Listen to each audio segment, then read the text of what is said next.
my imagination in real life. I mean, it just doesn't get any better than that. It's funny because I really didn't know about Nellie until my kids came home from school saying, yeah, we just had a ghost story told to us about Nellie Butler Sullivan. I go, wait a minute, Nellie Butler? She's my ancestry. Maine's history is filled with ghost stories.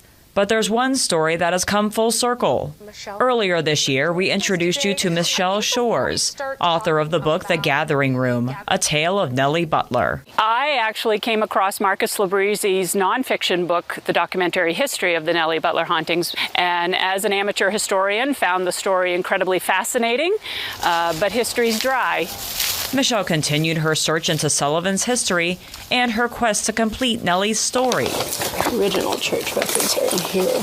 It's been really thrilling to bring new life to something, just delving into the history and seeing the records with your own eyes and plotting out on the map where the hauntings took place. And to see the areas, it's taken on a life of its own, and I want to say it's almost supernatural to see the influence and the connection to today. The descendants, the places, everything is still very much connected. The hauntings first began in 1799. His first wife, he was very much in love with, she perished in childbirth, the birth of their first child, in 1797. The disputes between George Butler and Abner Blaisdell, they begin in the records in about 1816.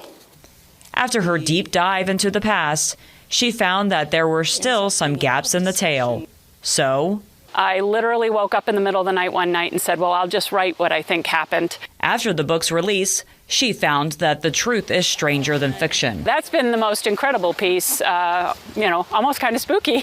How, I wrote this from my imagination, and yet my imagination is proving to be quite accurate, right down to, modern day descendants of George Butler actually looking the way that I imagined George Butler to look in my own mind.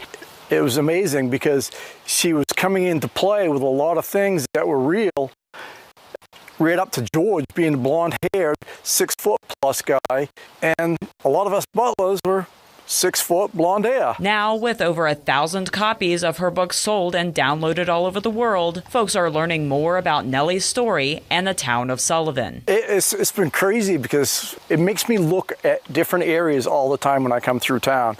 I mean, I've been looking anyways, being chair of the select board, but now it's making me look even more for the history. So the question remains, did Nellie share her story through Michelle? Do I feel that I have channeled this entire story from the Butlers, from Nellie, from Lydia? All I can say to that is that my life has completely changed in a year, and that doesn't happen by accident. Well, whether purely through her imagination or from beyond the grave, this is one main story that still lives on. Katie Sharp, WABI TV5 News, Sullivan.